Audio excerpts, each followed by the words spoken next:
Le plus grand braquage de l'histoire, comment Haïti a été contraint de payer des réparations pour la liberté. L'indépendance de Haïti, il y a près de 200 ans, a coûté cher, très cher. Plus de 25 milliards de dollars d'aujourd'hui. Le pays a passé le siècle suivant à rembourser la dette coloniale envers ses anciens oppresseurs. C'est un stratagème financier qui, selon des experts et historiens, a contribué à appauvrir certains pays anciennement colonisés. La demande par les anciens propriétaires d'esclaves et colonisateurs d'un dédommagement en échange de l'indépendance. Haïti est l'un des pays les plus pauvres du monde. C'est une phrase qu'on a l'habitude d'entendre. Dans la suite de cette vidéo, nous revisitons le passé pour décortiquer l'une des causes majeures de cette pauvreté du pays de Toussaint Louverture. La cause de la situation précaire de Haïti date du début du XIXe siècle. Les États-Unis ont mis tout en œuvre pour isoler un Haïti qui venait d'acquérir son indépendance. Ils ont ensuite occupé la nation insulaire pendant 19 ans au début du XXe siècle.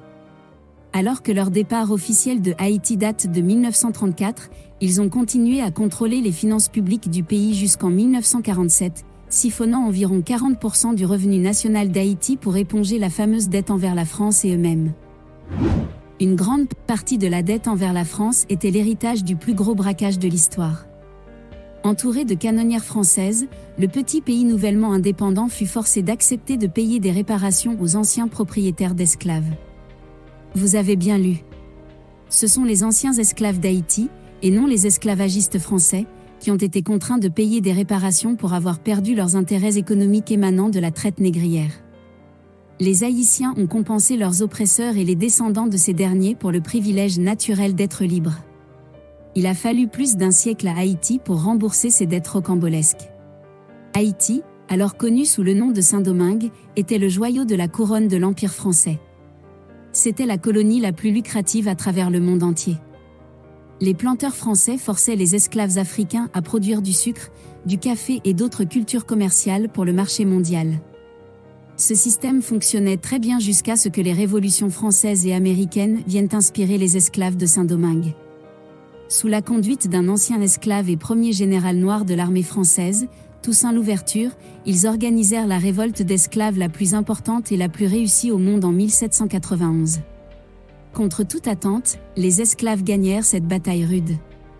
Après 12 ans de conflit, les forces de Napoléon Bonaparte furent vaincues par des esclaves déterminés. Ils renvoyèrent les propriétaires d'esclaves en France et en Amérique. Et ils réussirent même à contrer les efforts ultérieurs de leurs anciens maîtres de les réasservir. Haïti fut le premier pays à abolir définitivement l'esclavage. En 1804, Haïti devient une nation indépendante dirigée par des Noirs, créée par des esclaves qui avaient brisé leurs chaînes et combattu leurs oppresseurs pour leur liberté. À une époque où les nations dirigées par des Blancs appliquaient des systèmes d'exploitation brutaux et racistes dans le monde entier, cette indépendance fit rapidement de Haïti un État paria, ostracisé par la communauté internationale. Ce boycott avait été organisé par les puissances mondiales, en l'occurrence la France et les États-Unis. En tant que nation d'anciens esclaves noirs ayant retrouvé leur liberté, Haïti représentait une menace pour l'ordre mondial existant. Le président Thomas Jefferson mit tout en œuvre pour isoler Haïti diplomatiquement, mais surtout économiquement, craignant que le succès de Haïti n'inspire des révoltes d'esclaves sur le sol américain. Avec l'invention et la propagation de l'égreneuse de coton, l'esclavage devenait beaucoup plus lucratif, et les propriétaires d'esclaves aux États-Unis et dans d'autres pays développaient des moyens de production inhumains. Le succès haïtien était donc perçu comme une menace pour ce système. Les États-Unis n'ont officiellement reconnu Haïti qu'en 1862, lorsque l'esclavage a commencé à être aboli à l'intérieur du pays. Au cours de la période critique du développement d'Haïti, la France n'était pas en reste. Elle est intervenue encore plus énergiquement que les États-Unis pour contrecarrer le succès de Haïti. En juillet 1825, le roi de France, Charles X, envoie une armée et des navires de guerre sur les côtes de Haïti, avec une sommation pour la jeune nation de payer à la France 150 millions de francs pour assurer son indépendance, ou en subir les conséquences. La France, avec son armada au large des côtes prête à attaquer pendant les négociations, contraint Haïti à accepter cette condition en guise de réparation pour les anciens esclavagistes français. Ces derniers se disaient prêts à reconnaître politiquement Haïti et à mettre fin à l'isolement politique et économique de l'État nouvellement formé. Haïti cède donc ainsi aux exigences de la France afin de pérenniser son indépendance. Le président Jean-Pierre Boyer avait estimé que la menace constante d'une invasion française ralentissait l'envol de l'économie haïtienne et a donc ressenti le besoin de régler la question une fois pour toutes. Cette somme représentait 10 fois le montant que les États-Unis avaient payé à la France lors de l'achat de la Louisiane, qui avait doublé la taille des États-Unis. Par une ordonnance du 17 avril 1825, le roi de France renonce à ses droits de souveraineté sur Saint-Domingue et reconnaît l'indépendance de Haïti. En 1838, le montant des réparations fut réduit à 60 millions de francs. Mais Haïti ne put terminer le remboursement de sa dette qu'en 1947. Cette dette injuste mit le trésor haïtien en faillite et laissa le pays profondément appauvri, provoquant une instabilité à long terme.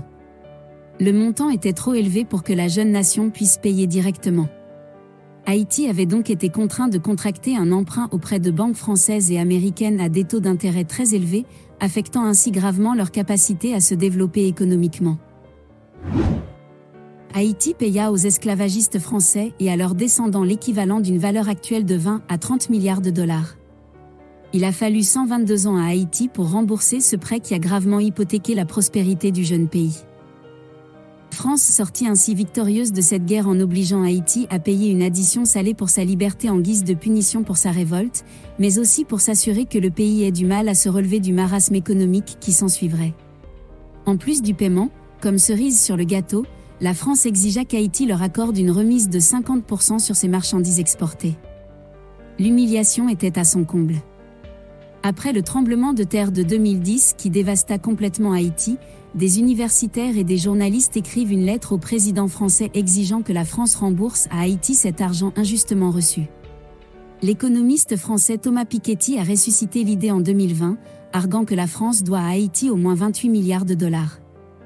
Le gouvernement français, sous plusieurs présidents, a éludé cette question, et il est peu probable qu'il rembourse Haïti de sitôt. Même si le pays a fini de rembourser la dette et ses intérêts en 1947, son économie n'a pas progressé de manière significative car elle est particulièrement vulnérable aux catastrophes naturelles et à la corruption. Les conséquences qui en découlent sont tout simplement désastreuses. Le PIB du pays reste extrêmement bas et plus de 60% des Haïtiens vivent actuellement en dessous du seuil de pauvreté. L'espérance de vie est d'environ 50 ans, la moitié de la population est analphabète. Haïti est l'un des pays les plus densément peuplés au monde avec 295 habitants par kilomètre carré. Il y a un lit d'hôpital pour 10 000 habitants et environ 8 médecins et 10 infirmières pour 100 000 habitants, et la liste est longue. Ces derniers mois, des milliers de réfugiés de Haïti sont arrivés à la frontière américano-mexicaine, dans l'espoir d'une vie meilleure. La plupart ont quitté Haïti il y a des années, après qu'un tremblement de terre en 2010 ait ravagé ce qui était déjà l'une des économies les plus faibles du monde. Ayant fait des escales dans des pays comme le Chili, ils se sentaient mal accueillis, discriminés et craintifs pour l'avenir. Ils espéraient que les États-Unis, sous le président Biden, leur offriraient une bouée de sauvetage. Ils avaient tort. L'administration Biden a renvoyé des milliers de personnes à Haïti, malgré le fait que Haïti est une zone sinistrée que de nombreux réfugiés ont fui il y a des années. Certains de ceux que le gouvernement américain a envoyés de force à Haïti sont des enfants qui n'y sont même pas nés. L'ambassadeur Daniel Fott, envoyé spécial des États-Unis à Haïti en juillet 2021, démissionna pour protester contre la politique de son administration. Je ne serai pas associé à la décision inhumaine et contre-productive des États-Unis d'expulser des milliers de réfugiés haïtiens, a écrit Fott dans sa lettre de démission. Avec sa position géographique désavantageuse et ses infrastructures médiocres, Haïti a été dévasté par de multiples ouragans et tremblements de terre ces dernières années, dont un séisme de magnitude 7,2 en août 2021. L'assassinat du président Jovenel Moïse en juillet 2021 sous fond de complot extérieur n'a pas du tout arrangé les choses. Que pensez-vous de cette histoire tragique de Haïti ?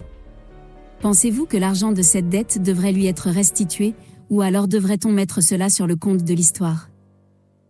Dites-nous ce que vous en pensez, nous serions ravis de lire vos avis en commentaire. Merci d'avoir suivi.